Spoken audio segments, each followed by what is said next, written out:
ગઈકાલે બપોરે 3-4 વાગ્યા સુધી એવો ઉપાડો લીધો મુસ્લિમ, પાકિસ્તાન, નમાજ, મસ્જિદ, કબ્રસ્તાન, હિન્દુ, ધર્મ, અધર્મ, અને મતદાન પૂરું થયું અને તરત જ આ બધું બંધ થઈ ગયું. એકદમ અચાનક ગાયબ થઈ ગયું. પણ જ્યારે બધા જ છાપામાં, બધી જ ટીવીમાં, બધી જ યુટ્યુબમાં એક સરખા સમાચાર આવે ત્યારે સમજી જવાનું કે દલાલી ચાલુ થઈ ગઈ છે. હર્ષ સંઘવીના પગના મોજા કાઢીને તળિયા ચાટે છે લાંબી જીભ કરીને. આમ આદમી પાર્ટીને બદનામ કરવા માટે, આમ આદમી પાર્ટીને ષડયંત્રમાં ફસાવવા માટે અલગ મલકના વિડીયો બનાવડાવી, સાચા ખોટા, અને હર્ષ સંઘવીના પગના તળિયા લાંબી જીભે ચાટનારા કેટલાક લોકોને આપી અને બ્રેકિંગ ન્યૂઝ. તો ગુજરાતની વિધાનસભાને બોમ્બની ધમકી મારનારો માણસ કોણ છે? એના બ્રેકિંગ ન્યૂઝ કેદી આવશે? 40 દિવસ થઈ ગયા.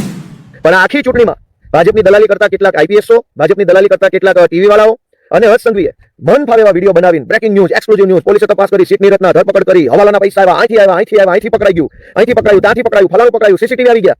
હાલી હું નીકળ્યા છો, સારી ગટર ગોતીને એમાં ડૂબી જાઓ, કેમ કે તાજા પાણીમાં તો મરવાની લાયક નથી.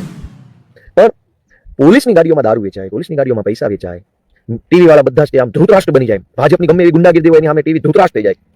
અને આમ આદમી પાર્ટીને કઈ પણ હાવ ખોટી સાચી વાત આવે ત્યાં તો આખા ગુજરાતના ટીવીમાં હો હા એટલું રાડો પાડીને બોલે એમ થાય કે ભાઈને કઈ થઈ ન જાય તો સારું બચારાને. બ્રેકિંગ ન્યૂઝ, રાજ્યના મોટા સમાચાર સામે આવી રહ્યા છે. હાલી હું નીકળ્યા છે.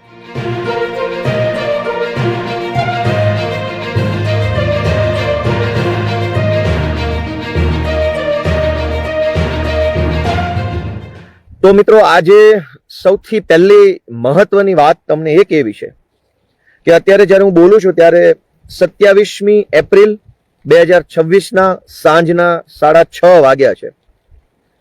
ગઈકાલે બપોરે 3 વાગ્યા સુધી ટીવીમાં હિન્દુ, મુસલમાન, પાકિસ્તાન, નમાજ, મસ્જિદ, મૌલવી, ફતવા આ જ હાલતું હતું. અચાનક કેમ ગાયબ થઈ ગયું ભાઈ? ગુજરાતના કરોડો લોકોએ હર્ષ સંઘવીને, ભાજપની સરકારને અને ગોદી ચેનલોને પૈસા માટે, દેશને બરબાદ કરવા માટે નીકળી ગયેલી દલાલ જે ટીવી છે, દલાલ યુટ્યુબ ચેનલ છે, એને દેશની જનતાએ પૂછવું જોઈએ કે અચાનક કેમ ગાયબ થઈ ગયું બધું? અચાનક શું થઈ ગયું ભાઈ?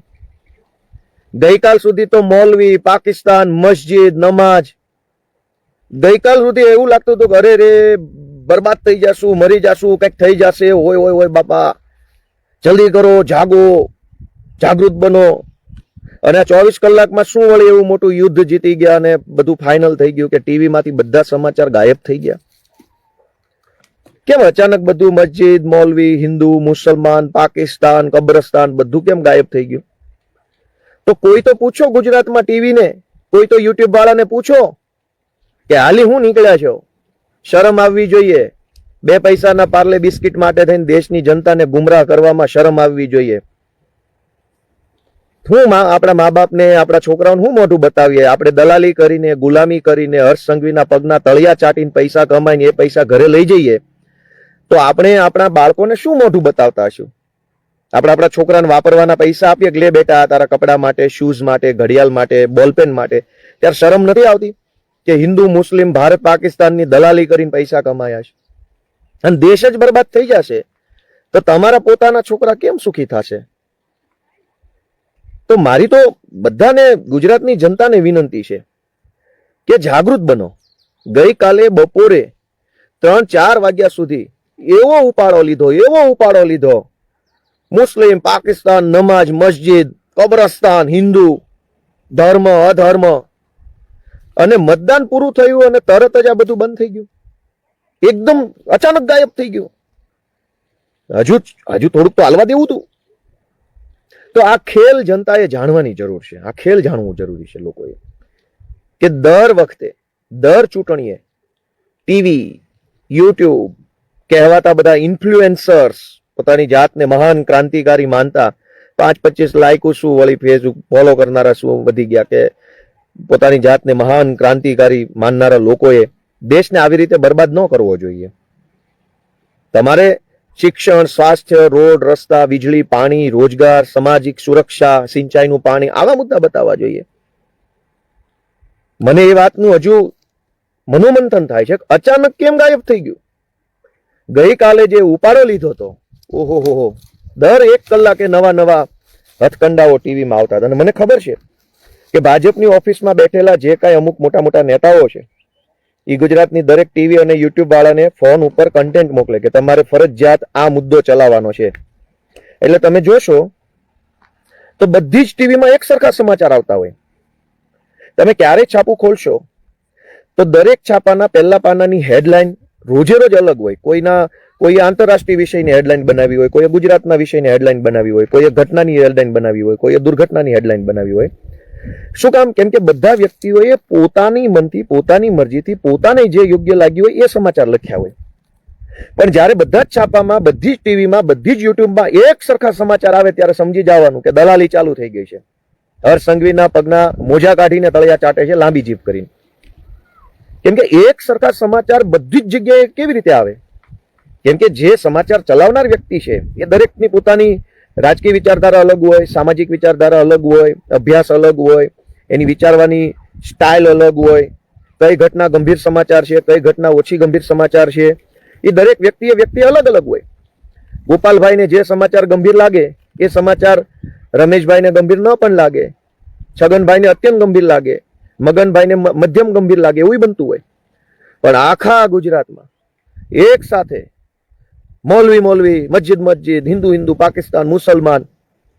મારે બધાને પૂછવું છે, આ ભાજપના હર્ષ સંઘવી બહુ બોલ બચ્ચન 2 દિવસ કર્યું, ભાઈ ક્યાં સમાચાર ગાયબ થઈ ગયા બધા?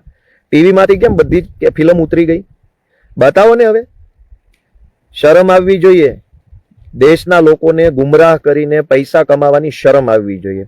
પૈસા તો અમે જ્યારે પોલીસની ટ્રેનિંગમાં હતા ત્યારે અમને શીખવાડ્યું હતું કે પૈસા તો ડોગ સ્કોડના કૂતરાએ કમાય છે.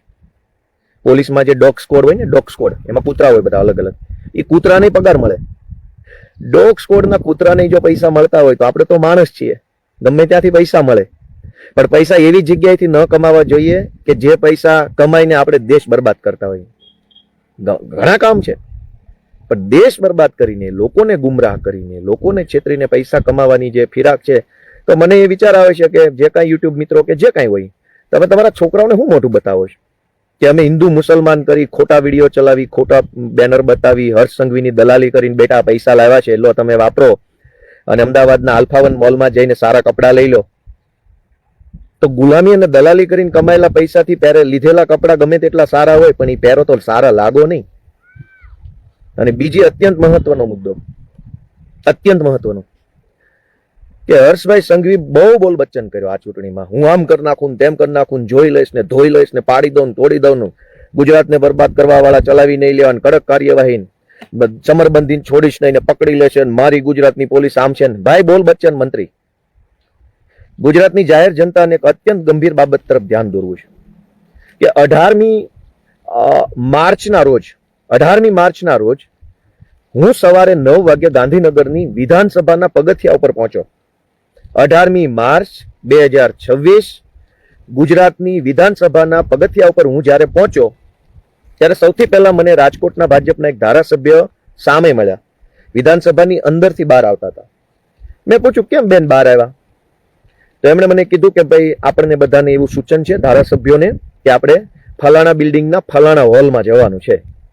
મેં કીધું કેમ? તો કે આપણી વિધાનસભા બિલ્ડિંગની અંદર બોમ્બ મૂક્યો હોય એવો ઈમેલ આવ્યો છે, ધમકી ભર્યો, અને પોલીસ તપાસ કરે છે.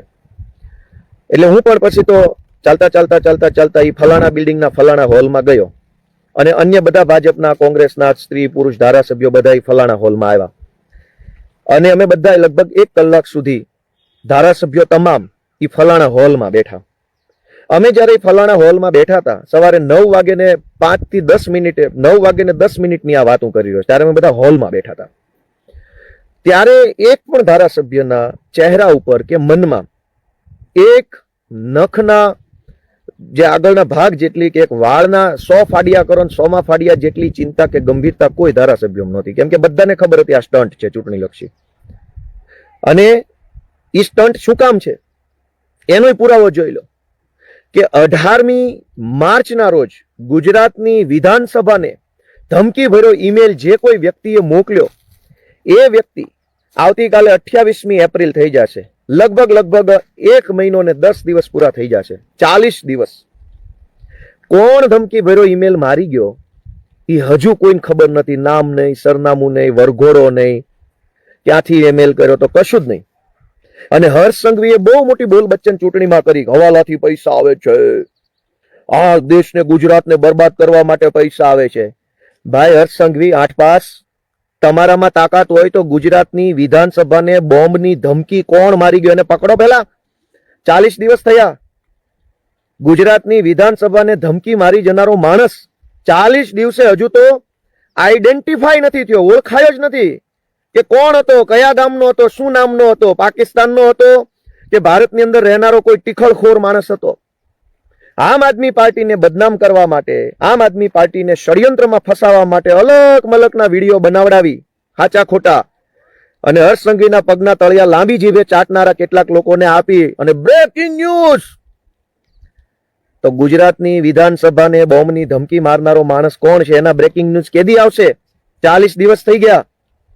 અને ગુજરાતની વિધાનસભા એટલે ગુજરાતનું સર્વશ્રેષ્ઠ બંધારણીય સંસ્થા કહી શકાય. લોકતંત્રનું શ્રેષ્ઠ સંસ્થા એટલે ગુજરાતની વિધાનસભા. એક રાજ્યની અંદર વિધાનસભાથી મોટી કોઈ સંસ્થા ન હોય. નીચેની સંસ્થા આવે, ગ્રામ પંચાયત આવે, તાલુકા પંચાયત, નગરપાલિકા, જિલ્લા પંચાયત, કલેક્ટર ઓફિસ, પ્રાંત ઓફિસ, મામલતદાર, ટીડીઓ, આ બધી જ સંસ્થાઓ છે. પણ બંધારણીય રીતે સર્વોચ્ચ સંસ્થા એટલે ગુજરાતની વિધાનસભા. ગુજરાતની સર્વોચ્ચ સંસ્થાને કોઈ માણસ ઈમેલથી બોમ્બની ધમકી મારી ગયો. ઈ કોણ ધમકી મારી ગયો એની જાણ 40 દિવસ પછી, 1.5 મહિના પછી પણ ગૃહમંત્રીને નથી, ગૃહ સચિવને નથી, ગુજરાતના ડીજીને નથી, હર્ષ સંઘવીની દલાલી કરતા યુટ્યુબ વાળાને નથી, હર્ષ સંઘવીની દલાલી કરતા કેટલાક આઈપીએસઓને નથી, પણ આ આખી ચૂંટણીમાં ભાજપની દલાલી કરતા કેટલાક આઈપીએસઓ, ભાજપની દલાલી કરતા કેટલાક ટીવી વાળાઓ અને હર્ષ સંઘવીએ મન ફાવે એવા વિડીયો બનાવીને બ્રેકિંગ ન્યૂઝ, એક્સક્લુઝિવ ન્યૂઝ, પોલીસે તપાસ કરી, સીટની રચના, ધરપકડ કરી, હવાલાના પૈસા આવ્યા, અહીંથી આવ્યા, અહીંથી આવ્યા, અહીંથી પકડાઈ ગયું, અહીંથી પકડાયું, ત્યાંથી પકડાયું, ફલાણું પકડાયું, સીસીટીવી આવી ગયા. હાલી હું નીકળ્યા છો, સારી ગટર ગોતીને એમાં ડૂબી જાઓ, કેમ કે તાજા પાણીમાં તો મરવાને લાયક નથી તમે. શરમ આવવી જોઈએ. આમ આદમી પાર્ટીને બદનામ કરવા માટે ચંડાલ ચોકડી ભેગી થઈ. 8-10 યુટ્યુબ વાળા, 2-5 દલાલ આઈપીએસઓ, હર્ષ સંઘવીના તળિયા ચાટનારી ટોળકી, તમે બધાય ભેગા મળીને ગોતો ને પેલા કે ગુજરાતની વિધાનસભાને બોમ્બની ધમકી કોણ મારી ગયું, ગોતી કાઢો. જાઓ, બહુ મરદ મૂછાળા હો, બહુ પાણીવાળા હો, ઓલી રીલો બનાવનારા સૂર્યવંશમ કરતી રીલો બનાવનારા બહુ સિંઘમો હો, તો જાઓ ગોતો કે ગુજરાતની સર્વોચ્ચ બંધારણીય સંસ્થા ગુજરાત વિધાનસભાને બોમ્બની ધમકી કોણે મારી. કેમ 40 દિવસથી કઈ અતોપતો નથી આરોપીઓનો? 40 દિવસથી તમે બોમ્બની ધમકી મારનારા વિધાનસભાને, કોઈ વ્યક્તિને નહીં, ગ્રામ પંચાયતને નહીં, 4-5 જણાના ટોળાને નહીં, ગુજરાતની સર્વોચ્ચ સંસ્થા ગુજરાત વિધાનસભાને 18મી માર્ચના રોજ બોમ્બની ધમકી મારનારો માણસ 27મી એપ્રિલે હજુ કોઈ પહેલા તો નામય બહાર નથી પડ્યું. એનો ફોટો નહીં, એનું સ્કેચ નહીં, સરનામું નહીં, એનો મોટિવ શું હતો, ઉદ્દેશ શું હતો, એવું કશું જ બહાર ન થયું. એનો અર્થ એ થયો ને કે બોમ્બની ધમકી મારનારા લોકોને હવે પ્રોત્સાહન મળશે કે હર્ષ સંઘવી તો કંઈ કરી લેવાનું નથી, બોલ બચ્ચન છે. વિધાનસભાઓને ધમકા મારી જાય તો એ સંઘવીથી કંઈ ઉખડતું નથી, તો ધમકી મારનારાઓની હિંમત વધશે કે ઘટશે? અને હર્ષ સંઘવી અને એના દલ્લા બનીને ફરતા કેટલાક આઈપીએસઓ, આઈબીમાં નોકરી કરનારા કેટલાક દલ્લાઓ, તમારી જાતને તમે મહાન સમજો છો. તમારી હોશિયારી બતાવો કે કોણ બોમ્બની ધમકી મારી ગયો. અને મને એવું લાગે છે કે કદાચ આ સ્ટન્ટ જ હશે, સંઘવીનો પોતાનો જ, પોતાની જાતને મસીહા બતાવવા માટે સ્ટન્ટ હશે. એના ને એના આઈપીએસઓ છે, એનું ને એનું આઈબી છે, એના ને એના ડીજી છે, એને અફવા ફેલાવી કે વિધાનસભામાં બોમ્બની ધમકી આવી છે, ભાગાભાગી થઈ જાય, કેમેરા વાળા આવી જાય, અફડાતફડી દેખાડે, ડોગ સ્કોડ વાળા કૂતરા લઈને આવે, કૂતરા શું કરે, પછી એવો સ્ટન્ટ આખો માહોલ ઉભો કરે કે ભાઈ કંઈક બહુ મોટી ઘટના બની છે, પછી માહોલ ભૂલવાડી દેવાનો અને એવું બતાવવાનું કે ભાઈ હર્ષ સંઘવી સિંઘમ આવી ગયા એટલે હવે બધું કોઈ ચિંતા નથી, સલામતી છે, આમ છે, તેમ છે. શરમ આવવી જોઈએ તમને બધાને કે આટલી હદની હલકી રાજનીતિ ન હોય. તમારે ગોપાલ ઇટાલિયાથી વિરોધ હોય તો ગોપાલને ગાળો દો, પણ આવી અફવા ફેલાવી છે. કોઈ કેમ ટીવી માંથી પૂછતું નથી કે ગુજરાતની વિધાનસભાને બોમ્બની ધમકી મારી ગયો માણસ ક્યાં છે? હર્ષ સંઘવીને કેમ એક ટીવી વાળા પૂછતા નથી? આમ આદમી પાર્ટીના નકલી વિડીયો આવે, નકલી બેનર, નકલી ઓડિયો, બધું ફેક હોય, ખબર હોય. ભાજપમાંથી વોટ્સએપમાં એજન્ડા મોકલે કે તમારે ફરજિયાત ટીવીમાં આ બતાવવાનું છે, તમે નહીં બતાવો તો તમને અમે જોઈ લઈશું. એટલે શું જોઈ લેશો? અમને નથી જોયા? આ બે કાન છે, આ નાક છે, આ હોઠ છે, દાંત છે, ચશ્મા છે, આંખો છે, વાળ છે, આ નેણ છે, દાઢી છે, શું જોવાનું શું છે? એટલે શું જોવું છે તમારે? બીજું કઈ જોવું છે કઈ? અને તમારાથી બી જઈશું અમે જોઈ લઈશ એટલે શું? હર્ષસંઘવી એટલે શું જોવાનું શું બાકી છે? કઈ કઈ એવી વસ્તુ જોવી છે જે ન જોઈ હોય? શરમ આવવી જોઈએ. એટલે મારે ગુજરાતની જનતાને એટલી જ જાગૃત કરવી છે કે 2 દિવસ સુધી ઉપાડો લીધો, ભયંકર ઉપાડો લીધો. હિન્દુ, મુસલમાન, નમાજ, પાકિસ્તાન, કબ્રસ્તાન, મસ્જિદ, મજાર, અને અચાનક કેમ ગાયબ થઈ ગયું? અમે હારી જઈએ કે અમે જીતી જઈએ એ તો ઠીક છે, ચૂંટણી છે, હાલતું રહે. હારી જઈએ તો કઈ વાંધો નથી, જીતી જઈએ તો જનતાનો આભાર. પણ તમને શરમ આવવી જોઈએ સંઘવીને અને એની દલાલી કરતા અધિકારીઓને, એની દલાલી કરતા કેટલાક ટીવી મિત્રોને, કે તમે નકલી વિડીયો બતાવવામાં જેટલા ઠાવકા બનો છો એનાથી અડધા ઠાવકા બનીને સંઘવીને પૂછો ભાઈ કે તું કોઈ ચમરબંધી નહીં છોડું એવી શેર શાયરી કરે છો તો વિધાનસભાની ઉપર બોમ્બની ધમકી મારનારા લોકો જે છે, બોમ્બથી ઉડાવી દેવાની, એ કોણ હતા? કેમ નથી પકડાતા? 40 દિવસ થઈ ગયા, હવે ક્યારે પકડાશે? તો આવા સ્ટન્ટ ઉભા કરી, બોમ્બની ધમકીના સ્ટન્ટ ઉભા કરી પબ્લિકને બીવડાવવાનું શું? આવું કેમ?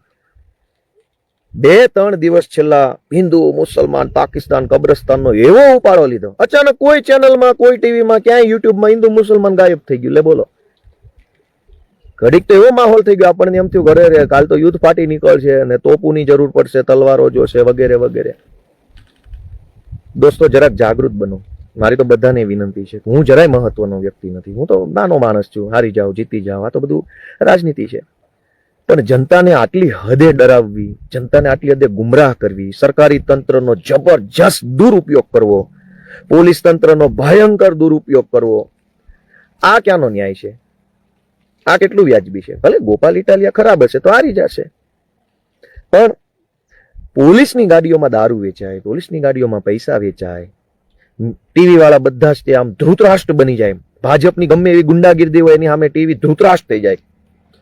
અને આમ આદમી પાર્ટીને કઈ પણ હાવ ખોટી સાચી વાત આવે ત્યાં તો આખા ગુજરાતના ટીવીમાં હો હા હો હા હો હા એટલું રાડો પાડી પાડીને બોલે, એમ થાય કે ભાઈને કઈક થઈ ન જાય તો સારું બચારાને. બ્રેકિંગ ન્યૂઝ, રાજ્યના મોટા સમાચાર સામે આવી રહ્યા છે. હાલી હું નીકળ્યા છે. શરમ આવવી જોઈએ. તમારા છોકરા બૈરાને હું મોઢું બતાવતા છો? તમે આટલી હદે જૂઠું કામ કરીને જાઓ. ભલે જાહેર જીવનમાં આપણે બધા હોઈએ તો જાણતા કે અજાણતા અનાયાસે કેટલીક વાર જૂઠ બોલવું પડતું હોય, કેટલીક વાર આપણે ખબર હોવા છતાં પણ આપણે ના પાડવી પડતી હોય. એ પાર્ટ ઓફ લાઈફ છે. પાર્ટ ઓફ લાઈફ છે કે અનેક જગ્યાએ આપણે ખોટું બોલવું પડે, અનેક જગ્યાએ છુપાવવું પડે, અનેક જગ્યાએ આપણે મર્યાદા ભંગ ન થાય એના માટે પણ ચૂપ રહેવું પડતું હોય. એ બધું બને. પણ તમે બેફામ ખોટા ધંધા કરીને ઘરે જાઓ, તમારા પત્ની બાળકોને મળો ત્યારે તમને શરમ નથી આવતી કે તમે શું મોઢા બતાવો છો? આખા ગુજરાતની પબ્લિક પીડાય છે, દુખી છે. એટલે મારી એક જ વિનંતી છે કે હર્ષસંઘવી બહુ બોલ બચ્ચન કર્યું છે આ ચૂંટણીમાં, બહુ ફાંકા ફોજદારી કરી લીધી. જાણે આખા ગુજરાતમાં એક જ ભાઈ મસીહા છે અને એ નહીં હોય તો આપણને બધાને છે ને કોઈ ખાઈ જશે, મારી મારી કાચે કાચા શેક્યા વગર ખાઈ જશે, એવી વાતો કરે છે. તો ભાઈ તમે એટલા બધા મહાન ક્રાંતિવીર પાક્યા છો, ગુજરાતની ધરતી પર વીર પુરુષ પેદા થયા છો, તો ગુજરાતની વિધાનસભાને બોમ્બથી ઉડાવી દેવાની ધમકી મારનારા ગુંડા તત્વો, આતંકવાદીઓ કે જે કઈ પાકિસ્તાનીઓ હોય એ 40 દિવસે તમે ગોત્યા કેમ નથી? એટલે મને એવું લાગે છે કે તમારો પોતાનો સ્ટન્ટ હતો. આ સ્ટન્ટ માર્યો હતો તમે. બાકી તમે આમ આદમી પાર્ટીને 50 લાખ રૂપિયા કોણ આપી ગયું એના સીસીટીવી ગોતી આવ્યા, અને તમે આખા ગુજરાતની વિધાનસભાને કોણ ધમકી મારી ગયું જડતું નથી, એ હજુ મળતું નથી. તો તમારા જે કાંઈ 2-5 દલ્લા જેવા આઈપીએસો છે, 4-5 એ દલ્લાઓને કયો કે ગોતે. સત્તાની આટલી હદે અભિમાન સત્તાનું હારું નહીં. સત્તાઓ બદલાતી રહી છે, ક્યાં કાયમ રહી છે? છેલ્લા 1000 વર્ષનો ઇતિહાસ જોવો તો સત્તા કોની કોની પાસે હતી, કોની કોની પાસે રહી? હજારો લોકો. એટલે મારી બે જ વાતની વિનંતી છે કે ચૂંટણીના દરમિયાન હિન્દુ, મુસલમાન, પાકિસ્તાન, નમાજ, કબ્રસ્તાન, મજાર, મસ્જિદ, અહીંયા નમાજ પટ્ટા પકડાઈ ગયો ને અહીંયા મસ્જિદ બનવાની છે, હિન્દુ, પાકિસ્તાન ને ખ્રિસ્તીન. ચૂંટણીનું મતદાનની સાંજના 6 વાગે એટલે આખા ટીવીમાંથી હિન્દુ મુસલમાન ગાયબ. અને બીજું કે હર્ષસંઘવીએ આખા ગુજરાતની ચૂંટણીમાં પોતાની જાતને મસીહા તરીકે જાહેર કરી કે હું અહીંયા આવીશ તો હું આમ કરી નાખીશ, હું ન્યાય અપાઈ દઈશ, હું વરઘોડો કાઢીશ, હું ગુંડાઓને ઠેકાણે પાડી દઈશ. તારાથી ભાઈ એક વિધાનસભાને ધમકી મારનારો આતંકવાદી પકડાતો નથી. હાલી હું નીકળ્યા છો, હારી ગટર ગોતો અને ડૂબકી મારો વ્યવસ્થિત ઘર જેવી. શરમ આવવી જોઈએ. મસીહા બનવા નીકળ્યા છો અને પકડાતો એક આતંકવાદી નથી. અને કદાચ હવે મને વળી મેં આ વિડીયો બનાવ્યો છે એટલે 40 દિવસે કોઈક એકાદો મોરો ઉભો કરશો, એકાદો ગમે ત્યાંથી ગોતી આવશો કે આને ધમકી મારી હતી, અને પછી એની પાસે સ્ટેટમેન્ટ અપાવશો પોલીસમાં, ગોપાલભાઈ ઇટાલિયાએ આને મોકલ્યો તો ધમકી મારવા. કેમ કે તમારી હલકાઈ ઉપર તો મને પૂરો વિશ્વાસ છે કે હલકામાં હલકા ધંધા કરવા હોય તો અત્યારે જે હર્ષ સંઘવી એની ટોળકી છે ને, હું તો ત્યાં સુધી કહું છું કે ભાજપમાં તે આટલા હલકા માણસો મેં નહોતા જોયા ક્યારેય. ભાજપમાં ભલે રાજનીતિ છે, એમાં બધું હોય, પણ આટલી હલકાઈ કે જેની કોઈ સીમા નહીં, વિકૃતિની હદ વટાવી જાય એટલી હલકાઈ મેં ભાજપના અનેક નેતાઓને જોયા છે, મળ્યો છું, ભાજપના નેતાઓ સાથે વાદ વિવાદમાં ઉતર્યા હોઈએ, ચર્ચા ચડતી થઈ ગઈ હોય, અનેક પાટીદારોના મત આંદોલનમાં દુનિયાભરનું અમે જોયું છે. તે દિવસે ખુલ્લેઆમ અનેક ભાજપના નેતાઓનો અમે વિરોધ કર્યો હતો, પણ આટલા હલકા તે દિવસના નેતા નહોતા. ભલે અમે બધું કરતા હતા, તે દિવસે બુદ્ધિ નહોતી એટલે બિનજરૂરી વિવાદે અમે કરી લીધા હોય, ત્યારે એટલી બધી સમજણ નહોતી, કેમ કે એટલી બધી ઉંમર નહોતી, એટલો અનુભવ નહોતો, પણ અમે અણસમજુ વર્તન કરતા હતા. તેમ છતાંય સામે જે ભાજપના નેતા હતા એને એક લેવલની હલકાઈ નહોતી કરી. અને હર્ષ સંઘવી શું કઈ દુનિયામાંથી જીવે છે કે એને શરમ નથી, કોઈ કહેવા વાળો માણસ નથી ભાજપમાં એને કે આટલા હલકા ધંધા ન કરવાના હોય. તમે ગુજરાતના કયા હોદ્દા ઉપર છો? માપ માર્યો. હાવ એટલે આમ ચાની લારી ઉપર જઈને લવારા હાલતા હોય એવા ભાષણ કરવાના, એવા સ્ટેટમેન્ટ આપવાના. તો બહુ તમે મસીહા છો તો ગુજરાતની વિધાનસભાને બોમ્બથી ઉડાવી દેવાની 18મી માર્ચે ધમકી આપનાર વ્યક્તિને 40 દિવસ સુધી તમે એનું નામ નથી જાહેર કરી શક્યા, એનો ફોટો, એનું સરનામું, કઈ ઓફિસમાં બેસીને, કયા ટેબલે, કયા કોમ્પ્યુટર, કયા આઈપી એડ્રેસ ઉપરથી, કયા ઇન્ટરનેટ ઉપરથી ધમકી મારી, કયા ઈમેલમાંથી, ક્યાંય આવતું જ નથી. એટલે મારી ગુજરાતની જનતાને એક જ વિનંતી છે, જરાક જાગો. આમાં ગોપાલભાઈ મહત્વના નથી, આમ આદમી પાર્ટી મહત્વના નથી, મહત્વના તમે પોતે છો. નેતા જો ખુલ્લે આમ આટલું જૂઠ બોલીને તમારો મત પડાવી જાય તો એ નેતા તમારું કામ શું કરશે? ખુલ્લે આમ વિધાનસભાને બોમ્બથી ઉડાવી દેવાની ધમકીનો સ્ટન્ટ ઉભો કર્યો. પણ 40 દિવસથી હવે વાત ભૂલાઈ ગઈ, ટીવીમાંથી ગાયબ થઈ ગઈ. કેમ ભાઈ ગાયબ થઈ ગઈ આટલી મોટી વાત?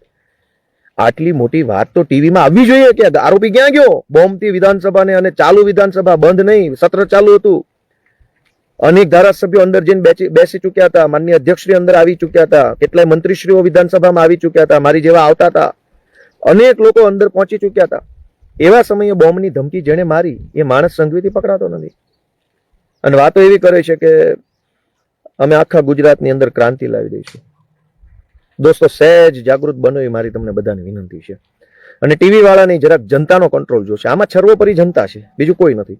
જનતાને બે હાથ જોડીને વિનંતી છે કે જ્યાં દલ્લા આઈપીએસઓ દેખાય, જ્યાં દલ્લા ડીવાયએસપી દેખાય, જ્યાં દલ્લી કોઈ એકલ દોકલ 2-5 દલ્લા પોલીસ વાળા દેખાય, દલ્લા ટીવી વાળા દેખાય, એને વ્યવસ્થિત જવાબ આપતા શીખી જાવ. તમે હું કામ સહન કરો છો? ક્યાં સુધી સહન કરશો? અને આમાં નુકસાન કોનું છે? ગોપાલભાઈનું થોડું છે. ગોપાલભાઈને ટીવીમાં ગાળો દે, પોલીસ ગાળો દે, એનાથી ગોપાલભાઈને ક્યાં ગુમડા થવાના? પણ કોઈ પણ રીતે આ બધી ટોળકી ભેગી થઈને વિપક્ષને ખતમ કરવાની કોશિશ કરે છે, અને ધારો કે વિપક્ષ નહીં વધે તો નુકસાન કોનું છે? જનતાનું. એટલે જ્યાં પણ તમને એમ લાગે કે દલ્લા આવ્યા છે, દલાલો આવ્યા છે, ચમચાઓ આવ્યા છે, તો ખુલ્લેઆમ જગ જાહેર બિંદાસ વિરોધ કરતા શીખી જાઓ, નહીં તો લોકશાહી નહીં વધે આ દેશમાં. બધાને બે હાથ જોડીને વિનંતી કરું છું કે વિરોધ કરતા શીખો. દલ્લા ચમચા દેખાય એનો મોબાઈલ કાઢીને વિડીયો જ ઉતારી લેવાનો, કમ્પ્લેટ, કોઈ જાતની શરમ નહીં રાખવાની. કેટલા લોકોને ફાંસીએ ચડાવી દેશે? કેટલા લોકોને જેલમાં પૂરશે? દલાલી ચમચો કરનારા લોકોની તાકાત કરતા નૈતિકતાના બળથી ચાલનારા લોકોની તાકાત મોટી હોય છે. એટલે મારી એટલી જ વિનંતી છે, જાગૃત બનો. જ્યાં ચમચા દેખાય ત્યાં સ્પષ્ટ ખુલ્લે આમ તાકાતથી વિરોધ કરો, તો જ લોકશાહી બચશે. અને લોકશાહી બચાવવાની જવાબદારી માત્ર કોઈ નેતાની, માત્ર કોઈ પાર્ટીની નહીં, આખા ગુજરાતની સૌ જનતાની જવાબદારી હોય છે. એટલે છેલ્લી બે વાત ફરીથી, અને પછી પૂરું કરીશ, કે ગઈકાલે બપોરે 3 વાગ્યા સુધી હિન્દુ, મુસલમાન, ભારત, પાકિસ્તાન, કબ્રસ્તાન, મજાર, આવું બધું ટીવીમાં આવતું હતું, અચાનક ગાયબ કેમ થઈ ગયું? એ પ્રશ્ન તમે બધા ટીવી વાળા, યુટ્યુબ વાળાને પૂછજો કે કેમ ભાઈ અચાનક તમે હમણાં સુધી બહુ ડર લાગતો હતો કાલ બપોર 3 વાગ્યા સુધી, અને આજ 3 વાગ્યા થયા તો બધું બંધ કેમ થઈ ગયું? અને બીજો પ્રશ્ન કે કોઈ ચમરબંધીને છોડવામાં નહીં આવે તો ભાઈ વિધાનસભાને બોમ્બથી ઉડાવી દેવાની ધમકી મારનાર કોકને તો પકડો, કહેવા પૂરતો તો પકડો, ખોટું ખોટું તો પકડો. જનતાને એમ લાગે કે તમે કંઈક કામ કરો છો, નહીં તો જનતા એમ માનશે કે આ તમારો સ્ટન્ટ હતો. જય જય ગરવી ગુજરાત.